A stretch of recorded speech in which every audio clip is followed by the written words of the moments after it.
Imos co relatorio sobre o BIC, a nominación como posible nominación logo como ben de interese cultural do ítem A Foliada, que é o nome co que xenéricamente se decidiu nomear o que é o baile comunal. Sabedes a que nos referimos, o baile do que nos falaron antes Laurinda e máis Marina, como que facían a Boal, que era, como escoitastes, feito pola propia xente da colectividade, vale? Para a colectividade, iso que é o baile comunal, xenéricamente A Foliada, e aquí o serán. O poñente deste relatorio é Rafael Quintía Pereira, que é licenciado en Antropoloxía Social e Cultural, licenciado en Ciencias Económicas e Empresariais, doutorando en Historia Contemporánea na Universidade de Santiago de Compostela e no CISPAC, no Centro Interuniversitario de Investigación en Países Atlánticas Culturais. Tamén é máster en Educación Secundaria Obrigatoria, bacharelato e formación profesional na especialidade de Xeografía e Historia. Exerce como antropólogo profesional na empresa Aborigine, da que é socio fundadora e administradora. Mais é profesor titor na UNED, onde imparte Antropoloxía Cultural, Antropoloxía das Religións, Antropoloxía Económica e Psicoloxía Social, e falou dunhas porquerías aí atrás de non sei que tiñan que ver co sexo e vamos a ver, que son esos depravados antropólogos. Mellor non comentar. Bueno, podes estar as súas redes para saber.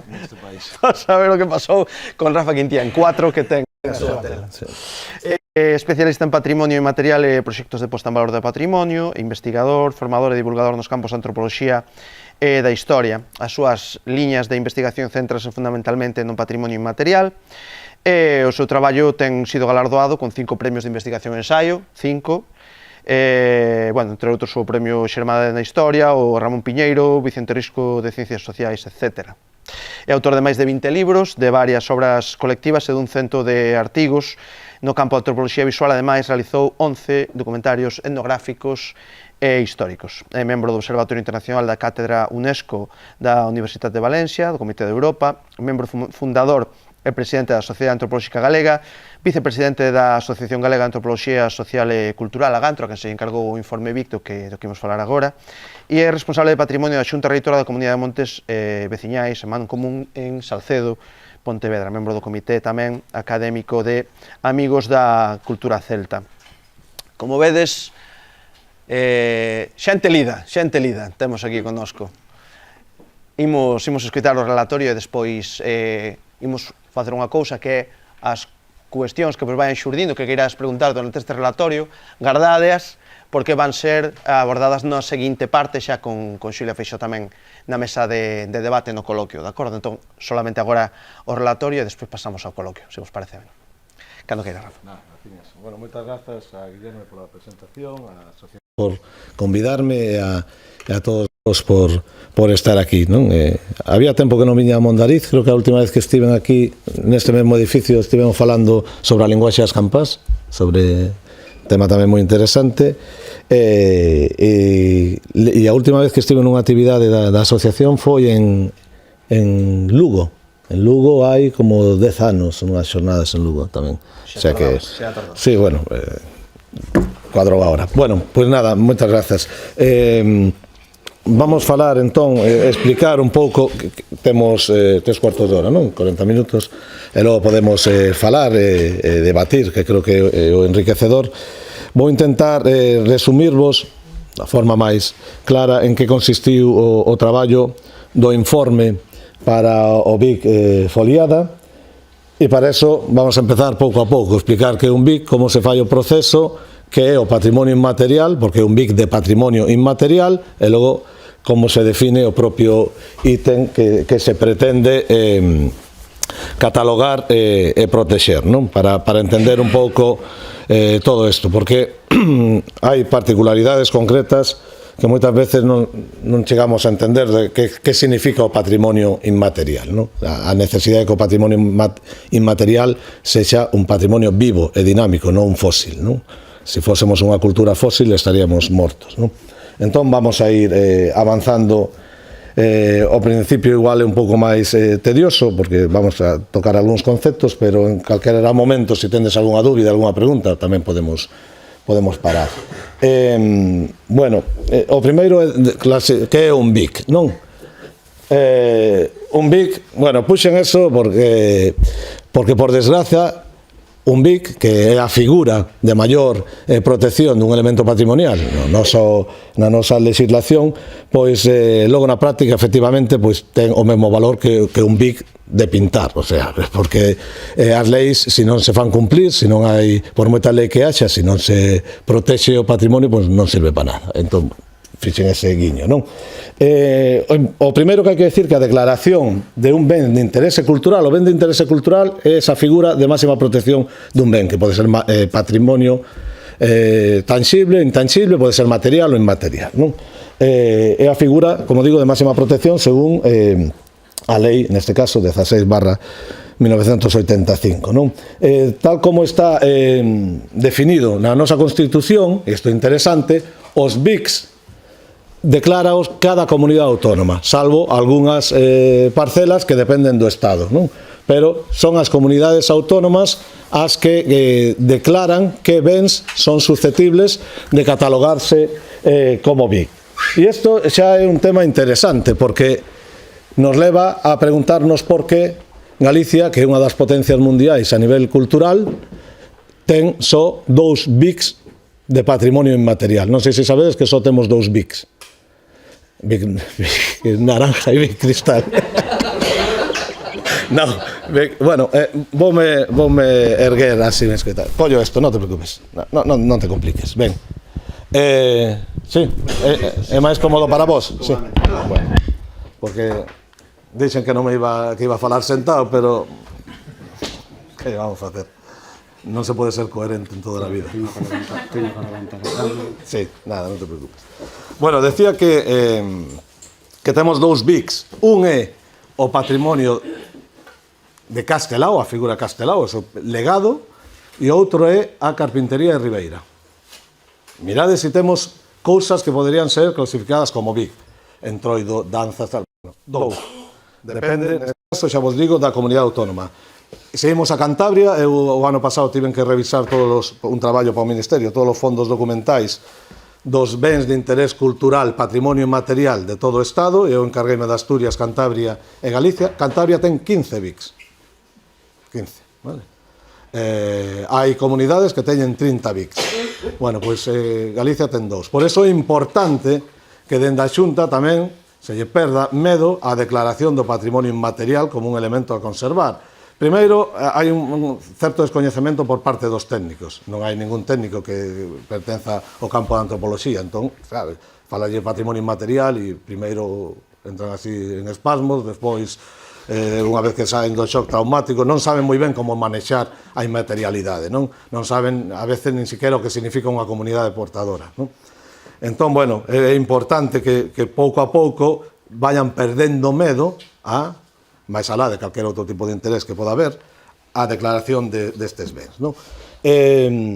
Según define a lei, un ben de interés cultural é calquera inmueble, vamos a leer directamente, es cualquier inmueble y objeto mueble de interés histórico, artístico, paleontológico, arqueológico, etnográfico, científico, técnico, que haya sido declarado como tal por la administración competente, ¿no? También se pueden ser declarados como BIC el patrimonio documental y bibliográfico, los yacimientos y zonas arqueológicas, así como los sitios naturales, jardines, parques que tengan valor artístico, histórico o antropológico. Bueno, a definición é clara, ¿no?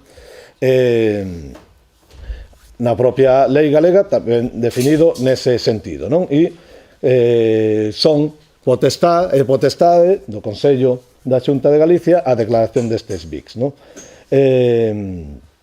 Por lo tanto, como vos poño aí, esa proposta pode ser iniciativa da Consellería competente, isto é interesante, non? Ou pode ser iniciativa de algún colectivo, é dicir, nós podemos vouche volver tolo para arriba e para baixo, sinto.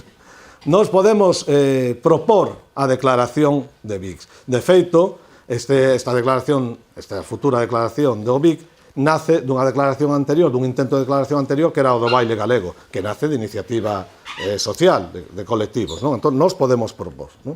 Outras veces é a propia Xunta de Galicia a que decida a administración que elementos poden entrar neste proceso. Segundo establecido nesta lei, que vos cito aí, para que un elemento patrimonial pase a formar parte do Rexistro Xeral de Bens de Interés Cultural, compre que se incoe un expediente administrativo. Non?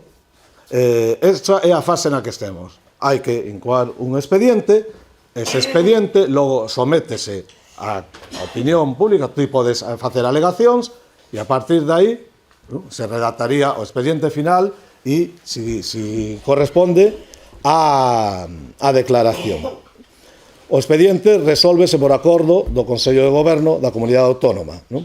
Mediante decreto. E aí está a legislación aplicable. Ben, isto é importante, non?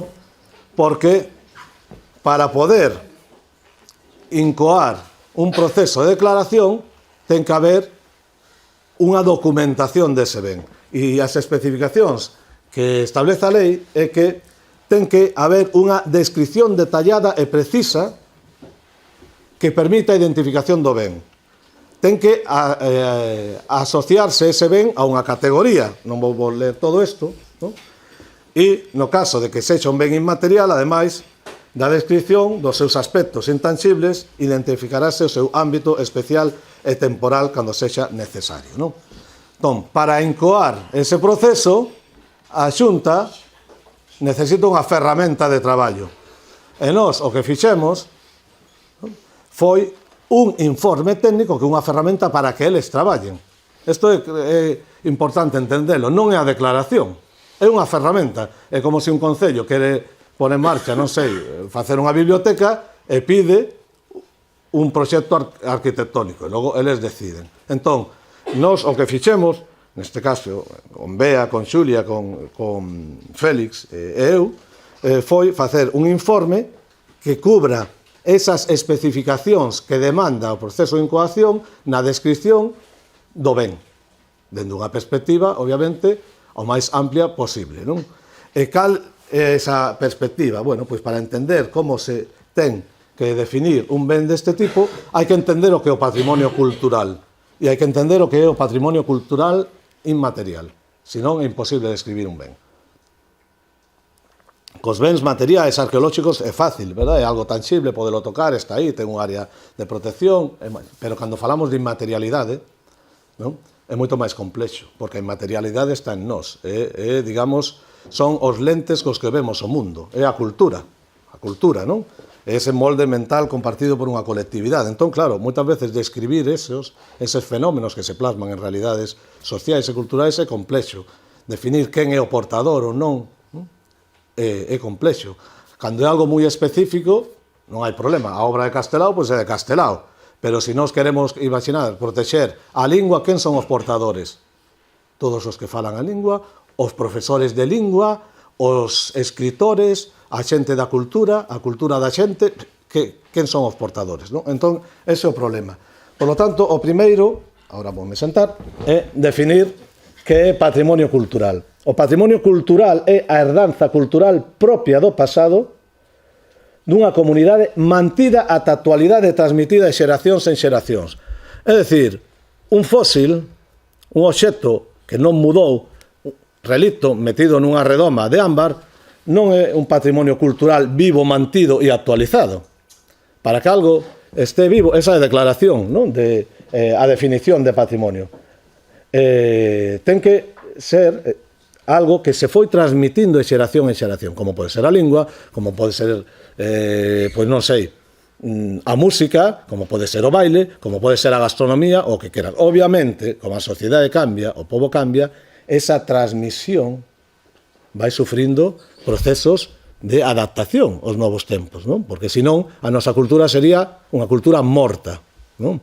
Hoxe en día a nosa cultura non é a mesma hoxe que hai 100 anos, nin que hai 200 anos, nin que hai 400 anos, non? Porque seguiríamos anclados. Entón, hai un proceso dinámico de cambio, non? Esta definición, ademais, ben marcada pola Convención sobre a Protección do Patrimonio Mundial e Cultural da UNESCO, non? E despois hai un aspecto importante, que o concepto de patrimonio cultural é subxetivo e dinámico. Quer dicir que muda co paso do tempo. Pensemos, por exemplo, que sucedeu finais do século XIX. tiráronse un montón de murallas medievais das cidades, porque o progreso demandaba o crecemento urbanístico, ninguén consideraba que unha muralla medieval fose un ben a conservar, non? Entón, tiráronse. Hoxe en día, nosa sensibilidade é diferente, consideramos que ese era un patrimonio, un legado herdado xeración tras xeración, que ten un valor histórico e cultural e debería ser conservado, non? Pero, por exemplo, estamos destruindo un montón de patrimonio industrial cando noutros países, Países Baixos, Gran Bretaña, están conservando, porque aínda non temos desenvolvido a sensibilidade cara a ese patrimonio. Dentro de 50 anos diremos, que barbaridade, destruímos. Bueno, pois, se iso pasa co material, que o podes ver, que o político de turno pode facerse unha foto ao lado, facer unha pasarela, por un cartel e quedar ben, imagínate co inmaterial. Que o inmaterial non quere decir que sexa todo intangible, Patrimonio inmaterial inclúe elementos materiais, non? Entón, é, polo tanto, dinámico, cambia, e é subxectivo, depende da comunidade.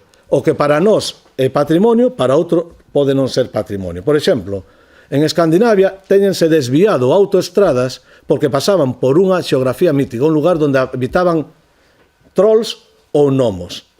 Bueno, se ti llevas a Xunta e lle dis, móvame esta autovía, porque aquí na mañanciña de San Xoán aparece unha moura peitando os seus cabelos, xa gripan, non? Dixe, pero te está aspirado. Bueno, pois, esa sensibilidade cara ao relato mitolóxico enraizado nun territorio existe noutros países. Entón, isto é algo subxetivo. Por exemplo, para min pode ter moito valor o cheiro ao mar.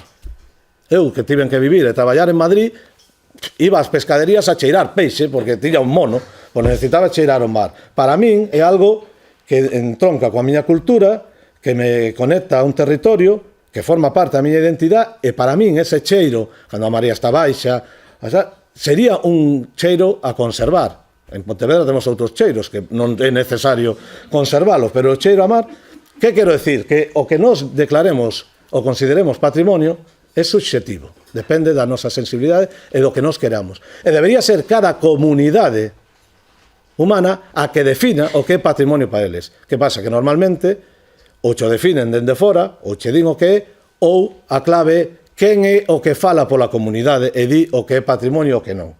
Ese é o problema. Que moitas veces os que falan por nós pois non escoitan, non? Ou non saben ou non queren. Entón, é importante entender isto. Dinámico, é dicir, muda, ten que ser vivo, ten que ser herdado e transmitido, e é subxetivo, non? E que é o patrimonio inmaterial? Xa sabemos o que é un BIC, sabemos o que é o patrimonio, que é o patrimonio inmaterial. Pois aí tendese o patrimonio cultural inmaterial que se transmite de xeración en xeración, que é recreado. Que significa que algo é recreado constantemente? Cando algo é recreado constantemente, obviamente, ten cambios, actualízase, porque somos unha sociedade viva. Cada xeración aporta, achega cousas, non? E hai outras cousas que se perden, non? Pois, temos moitas veces... Bueno, vamos a acabar coa definición, non? É algo recreado constantemente polas comunidades e grupos en función da súa contorna, da súa interacción coa natureza, da súa historia, infundíndolles un sentimento de identidade e continuidade e contribuindo así a promover o respeto da diversidade cultural e da creatividade humana. Sabedes que sin diversidade cultural estamos condenados á extinción, o sea, non vos preocupedes polo cambio climático, que se desaparece a diversidade cultural, palmamos moito antes, non? Ter moitas solucións posibles, moitas formas diferentes de estar no mundo nos garantiza que cando colase un sistema teñamos alternativas. Entón, decimos que se recrea en función da contorna, da historia, e aquí é importante, é un sentimento de identidade. Fixadevos, cando un analiza, por exemplo, hai alguén aquí de Cantabria? Non, isto vas a emitir no Netflix en Cantabria ou non? Non.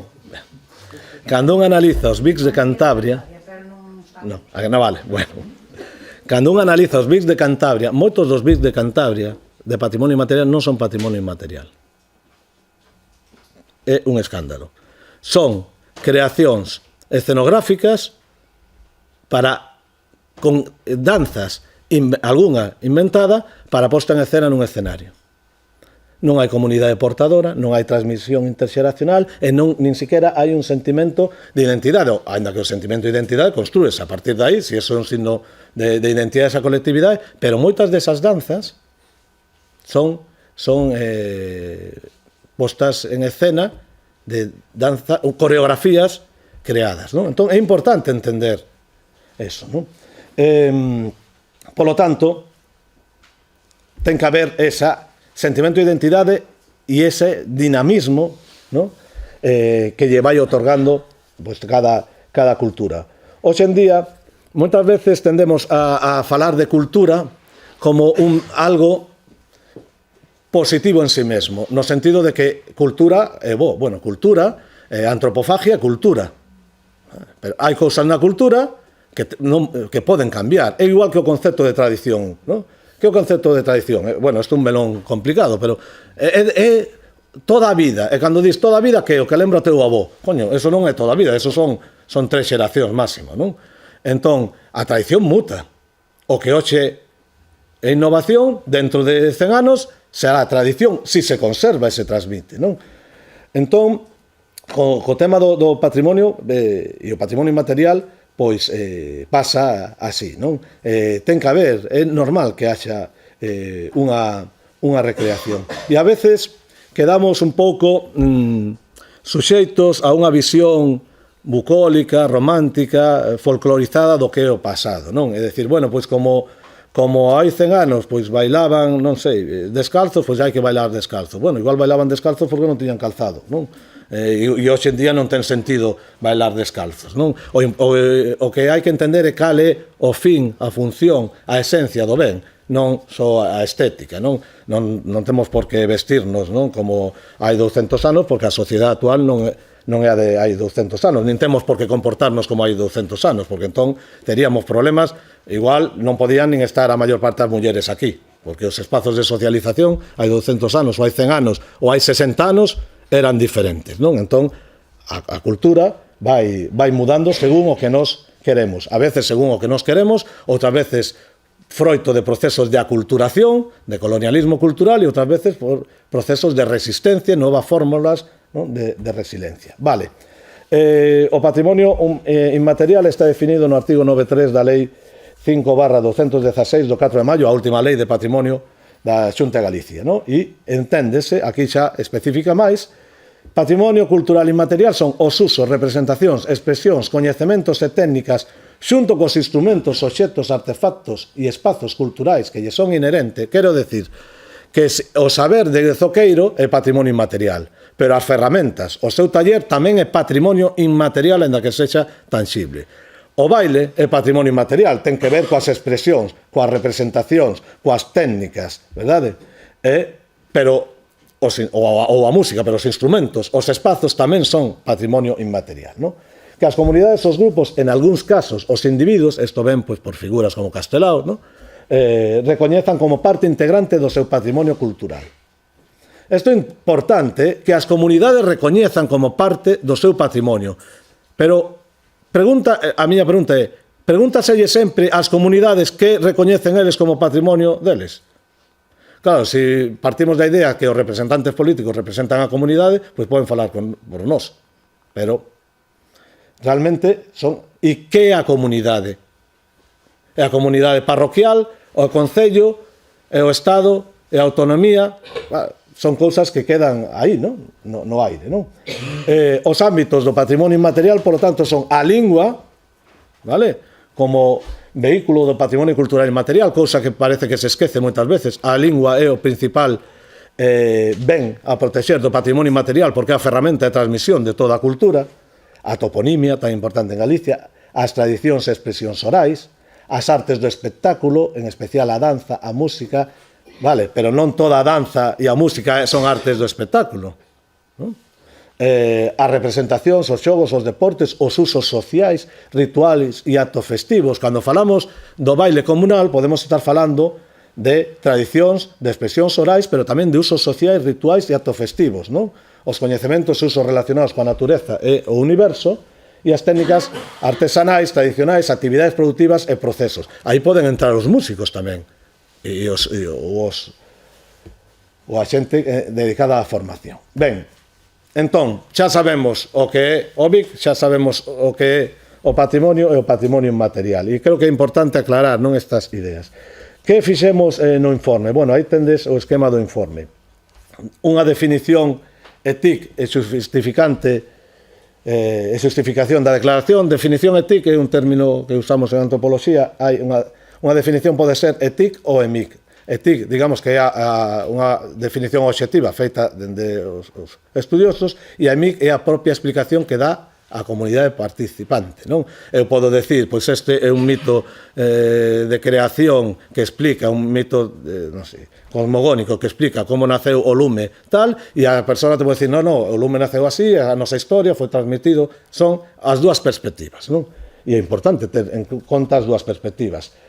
Hai unha parte de datos históricos, fontes documentais, vamos a revisar que é o que se dixo, que é o que se sabe do baile comunal, a partir dos textos que temos de carácter etnográfico, vamos a ver onde se localiza, estamos seguindo especificamente o que pide ese proceso para a encoación, os datos que solicitan, a súa implantación, a presenza no territorio, o rexistro científico das persoas portadoras, isto é moi importante, quen é a comunidade portadora, porque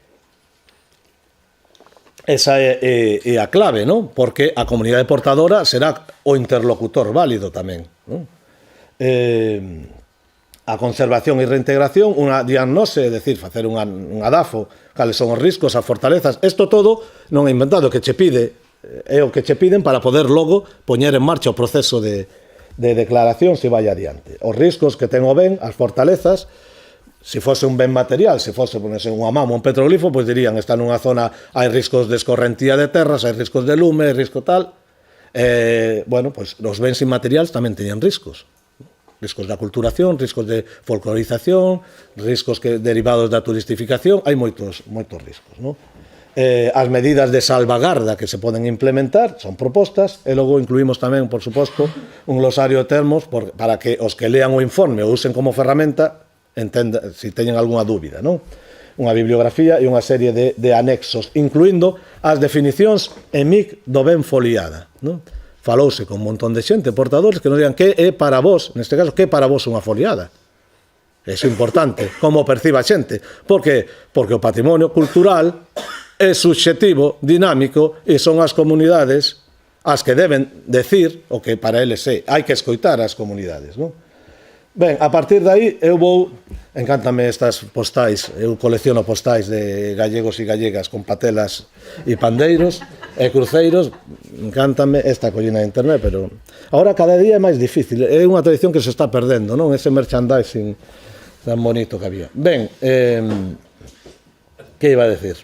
Xa se me foi a pinza.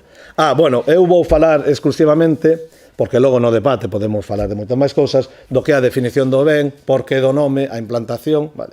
Entón, a foliada, como definimos? Bueno, pois tendo en conta a definición de patrimonio inmaterial e tendo en conta a idea de que o un ben, para que sexa patrimonio inmaterial, ten que ser vivo, dinámico, e non pode ser algo inmutable, un fósil, intentando unha definición o máis amplia posible, tendo en conta tamén que no espazo da foliada non só é música, non só é baile, sino tamén un espazo de socialización, de endoculturación, de transmisión, non?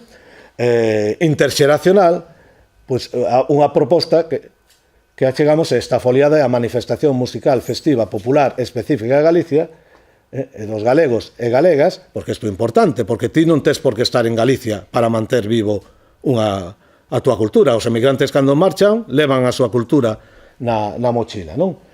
Caracterízase por ser unha manifestación social participativa, isto é importante. Se é social participativa, non é o mesmo que eu me sumo a un escenario a tocar a gaita, que estemos aquí bailando tocando a gaita. Vale? Manifestación social participativa comunitaria, vale? Isto é como co entroido. Cando ti vas a un entroido é máis xente mirando que participando, eso é unha posta en escena, eso é unha teatralización, vale? Comunitaria, cun alto grao de improvisación, que teña certo grado de improvisación e espontaneidade, non quere decir que non haxa unha estrutura, ou que non haxa unhas normas ou uns saberes, unhas prácticas de facelo, non? Pero conserva esa espontaneidade e improvisación que nace da propia comunidade que se autoorganiza para pôr en marcha este tipo de actos, non? Que se produce simultaneamente o canto, o baile, a práctica instrumental da música tradicional, incluso outras figuras do patrimonio oral tamén formaban parte das foliadas,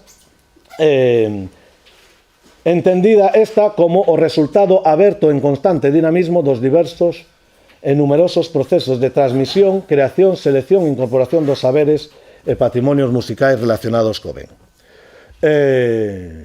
A foliada, estamos falando, utilizando ese termo para entendernos, ¿vale? Está amplamente extendida e asentada en toda a xeografía do territorio administrativo galego, do territorio de Galicia Estremeira, en outros lugares onde existen comunidades galegas que levan a súa cultura con eles.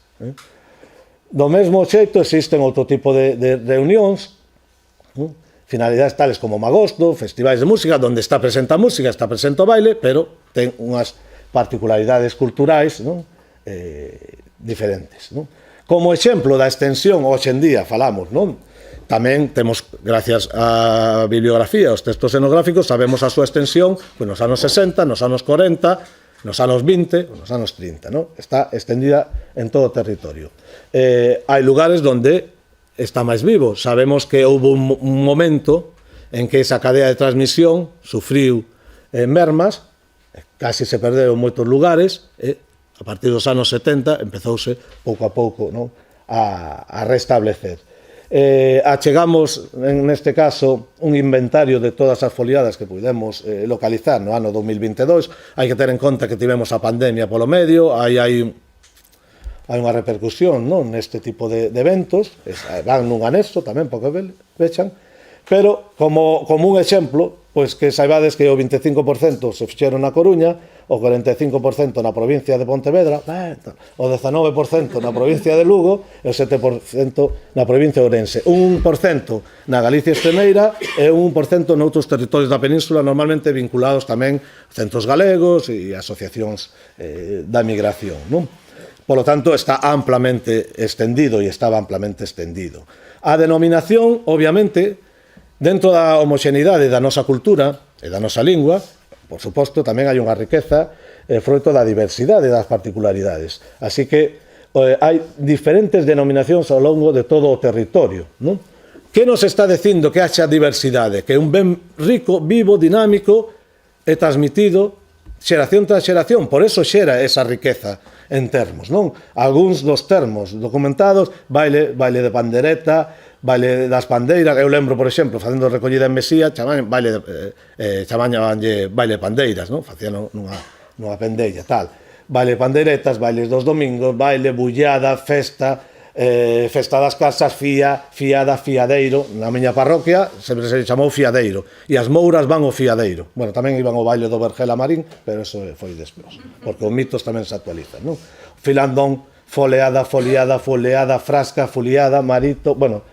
E seguramente vos coñezades incluso outras denominacións que igual non están aí, que estaría ben tamén documentalas. Xunta de espigas, por exemplo, en Marcón, lembro hai moitos anos que recuperaran unha. Así que se tomamos, ¿no?, como referencia os diferentes dicionarios históricos do noso idioma, sabes que incluso hai unha página web, Diccionario de Dicionarios, onde se compilan todos esos dicionarios, ¿no?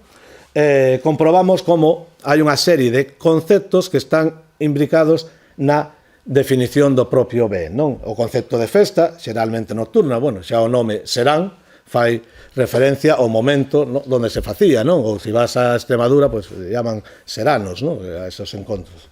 Bien, baile, música e canto están sempre presentes na definición de foliada, sendo o termo máis utilizado para referirse a esta xuntanza, non? Así que, por que se colle foliada? Primeiro, porque hai que porlle un nome. Non podes chamarlle o Vic, festas da casa, foliada, marito, monete, porque non é práctico, pero que se lle poña un nome non quere decir que se exclúa toda a riqueza lingüística e os termos, e máis, hai que conservalos, non? Entón, foliada, porque é a denominación máis empregada para referirse ao ben e a máis extendida xeográficamente. Outra cousa importante, que as palabras son polisémicas. O termo foliada tamén ten outras acepcións, no? Fai referencia en xénero musical, se ti te vas aos entrudios de Manzaneda, a foliada é o teatro popular creado polo pobo no marco do entroido, pero tamén a palabra foliada defínese como esa reunión nocturna da xente para divertirse, cantar, bailar, bueno, o que vedes aí según a definición RAC. Así que unha palabra teña diferentes significados non invalida o termo como o termo máis extendido, non? E máis utilizado e resulta identificativo, non? O identificable. Cando un se achega a documentación histórica, pois temos dende os traballos de Vicente Risco, Fraguas, Eladio Portela, Xaquín Lorenzo, Mandianes, Carmelo Lisonto Losana xa nos anos 60, Mariño Ferro moito máis reciente, etnógrafos como Gonzalo Reboredo, Xosé Chao, Claudio González, todos estes autores e moito máis falaron e describen este ben en diferentes momentos da historia, vale? Na nosa historia, fundamentalmente dende o último finais do século XIX, ¿no? Hasta os anos 70, ¿no? Contamos con eso porque é importante, porque sabemos como eran e sabemos como son e podemos definir como queremos que sexan, porque depende de nós como comunidade portadora, non? Entón, o importante é saber para que sirve e cal é a función máis alá da estética.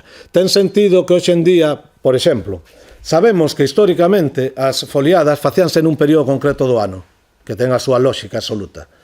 E é o momento do ciclo invernal, o que empeza ahora en defuntos, isto que chaman ahora os modernos jalopín e estupideces así, o tempo vai de defuntos e a xente é explícita cando falas ata o martes de entroido. Ese é o tempo tradicional onde se celebraban serán ruadas foliadas, porque é o momento invernal, o momento onde hai menos traballo agrario, o momento de menos luz, de máis frío, de máis introspección, de estar na casa, e o momento onde a vida social do pobo se resinte, os espazos de socialización son menores que cando ti estás traballando no campo, ou estás na colleita, ou estás facendo os traballos comunitarios, onde a socialización é maior. E non hai festas patronais normalmente, salvo, bueno, na miña parroquia somos así, celebramos San Martiño, ¿no? Que é en novembro, pero bueno, pero vamos yo permitir. En todo caso, hai moitas menos festas patronais, hai menos oportunidades, entón, igual que a vida natural morre, a vida social tamén se resinte e é necesario este tipo de eventos. Que días se facían? Depende. Quedan 5 minutos. Ah, vale. Ostras, tan rápido? Vale. Vale, pues nada, ahora resolvo as 20 siguientes diapositivas en 5 minutos. Ben, que quero decir? Que se facía nese momento, porque era unha sociedade agraria que tiña esas particularidades. Ten sentido hoxe en día limitarse a ese espazo ou podemos facer foliadas todo o ano? Pues eu creo que poderemos facer foliadas todo o ano, porque a sociedade é diferente, non nos dedicamos todos ao traballo ao campo, entón, eso que é un ben vivo, non? É o que nos queramos que sexa. A comunidade portadora, outra das grandes cousas fundamentais. Quen é o portador deste ben? Vos quen credes que son os portadores da foliada como espazo de socialización, de baile, de canto? Nós, somos nós, eso sempre queda ben. Todos, verdad? Todos. Un dos grandes problemas que houve, por exemplo, coa proposta do patrimonio inmaterial galego-portugués que presentaron Ponte nas Ondas, era que, a nivel da UNESCO, defíname a comunidade de portadores. Digo, que che mando o censo de toda Galicia e o norte de Portugal. É un problema. Cando é algo moi amplio, a xente... O sea, declarar patrimonio inmaterial a ensaimada é fácil. Pero claro, patrimonio inmaterial de Galicia, norte de Portugal, comunidade de portadoras. Hostia. Ben, pois, consideramos portadores ou portadoras a todas as persoas que posúen saberes, coñecementos, técnicas e métodos relacionados co estudo, memoria e vivencia do baile e da música tradicional galega no contexto da foliada en calquera dos planos prácticos nos que se pode dar ou verse relacionado a execución, a transmisión, a investigación, a artesanía, todo eso forma, seguindo os patróns da definición do patrimonio, a comunidade de portadoras, non? Así que todas aquelas persoas que por nacemento, residencia ou inmersión cultural non é de cultura galega por nacer en Galicia, ten a cultura galega si é endoculturado nesa cultura. Así que poden nacer donde queras, que se ti és educado nos parámetros da cultura galega, eres portador da cultura galega. E máis, podes estar fora, eu vou fora e podo levar a miña cultura, non? Entón, isto é importante, non? Por nacemento, residencia ou inmersión cultural nos territorios da Galicia cultural, non? Que activen nas súas vidas a vivencia da foliada. Ben, e son, polo tanto, herdeiros e transmisores dese legado. Teríamos, entón, os intérpretes, cantadores, instrumentistas, bailadores, mestres, mestras, o alumnado, por suposto, de canto, de baile, de práctica instrumental, os informantes patrimoniais. A ver, estas categorías non son excluentes. Eu podo ser cantante, practicante, informante, artesán, pero son ítems, é unha taxonomía, non? Son categorías analíticas que se utilizan para clasificar, non? Para que non digan, non, é que este non é. Como que non? Sabes? Non, é que el non baila, non, pero toca, ou canta, ou transmite. Ben, teñen ese legado, non? Artesán, luthiers, investigadores, investigadoras, compiladores, personas individuais. A ver, un investigador tamén é unha persona individual, vale? Pero nos referimos que non pertenza a ese colectivo, non? Entón, que sí, normalmente todos somos personas individuais, mentre non se demostre, tamén somos personas sociais. Algúnas características, así, moi a correr, é patrimonio inmaterial, é un ben herdado do pasado e transmitido de xeración en xeración, como ben cultural e dinámico, vivo, reactualízase, sempre que siga cumprindo unha función social, se reactualizará. Se non podemos facer arqueoloxía cultural, desaparece unha tradición, vámola a rescatar do paleolítico e vámola a recrear, vale, pero perdeuse a transmisión interxeracional. Xa non é un patrimonio vivo, xa non é un patrimonio inmaterial. Nos é algo que podemos recuperar, que podemos patrimonializar, pero perdeuse, non? Esa danza, non? Xa non quedaron comunidades portadoras de talla lítica, de, non sei, de unha punta de lanza solutrense en forma de folla de laurel. Bueno, que saibades que os mariñeiros da zona da Guarda siguen practicando a talla lítica, para facer pesas, eso é impresionante, como se facían no prehistórico. Quere decir que somos un fósil? Non, somos unha potencia cultural tan grande que temos unhas capas estratigráficas culturais que afondan moito as súas raíces. Está ligado a unha comunidade portadora, non é un espectáculo, polo tanto é algo participativo, inclúe baile, música, canto, non? E é, sobre todo, un espazo de socialización e endoculturación, é dicir, de transmisión da cultura. E agora, Guille, xa vou acabando, non? Vou ler un par de parágrafos que creo que son importantes, non? Que na actualidade a música e o baile tradicionais e os saberes técnicos relacionados con eles transmítense a través do tecido asociativo, é dicir, da sociedade, non? E das escolas de ensino, regrado tamén e non regrado, de agrupacións e proxectos musicais relacionados coa música tradicional e das dinámicas vivas que se producen nas incontables foliadas que se organizan en todo o territorio galego. É dicir, a transmisión prodúcense en moitos ámbitos diferentes. Non hai ninguén que teña o monopolio da transmisión da cultura musical, non? E todo este tecido colectivo relacionado co ben está formado por unha rede complexa da que forman parte innumerables entidades de tamaños, non? E de alcance moi variable e, polo tanto, é unha comunidade de portadora amplia e rica que ten que ser escoitada e tida en conta, máis alá da proxección mediática que poda ter calquera. Pero a comunidade portadora, como decíades antes, somos nós, que bonito queda. Eu tamén me inclúo, porque son gaiteiro. Bueno, toco a gaita, que ser gaiteiro xa é... Hai 30 anos, pero toco a gaita. Ben, e como decíamos, xa con isto termino, Guille, é un espazo... Bueno, se só vou un minuto por riba.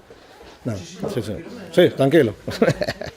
Está desaburrido xa, non? É un pouco paliza isto, pero creo que é importante transmitir estes conceptos, non? Claro. Ben. No, quero dicir que chegues ao remate do argumentario. Estou argumentando, sabes, que hai un inicio, nudo, desenlace. Estou vendo como fago o desenlace. Son as foliadas. Entón, hoxe en día, as foliadas siguen sendo estes espazos, non?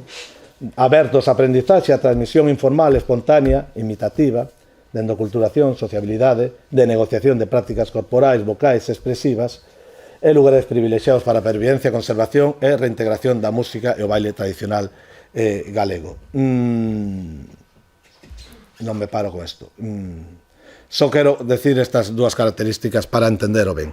E entender que isto, cando se iniciou aquel proceso de declaración do baile, era unha iniciativa moi interesante, obviamente, loable, aplaudible, que haxa xente que teña vontade non por pôr en marcha a protección e a conservación do noso patrimonio, pero, obviamente, como todo se somete a proba, ensayo, vamos aprendendo todos, tiña unha eiva, non? Que o baile non se entende sin a música e sin o espazo onde se desenvolve e sin a comunidade de portadores. Por eso, houve todo ese tipo de alegacións que enriqueceron a proposta, non? Que despois debatiremos. A mí me parece unha idea moi interesante tamén, a veces, sobre todo en determinados ámbitos políticos, é mellor que non intentes innovar, porque non che dá, sabes? É mellor que copies un pouco tamén o que se fai noutros sitios que funciona. E o caso do Afennoz en Bretaña foi un exemplo dun espazo de socialización, de transmisión da cultura onde se conserva o baile tal. E decimos, bueno, como podemos conservar sin facer 20 bics a música, o baile, o canto, a transmisión, a socialización?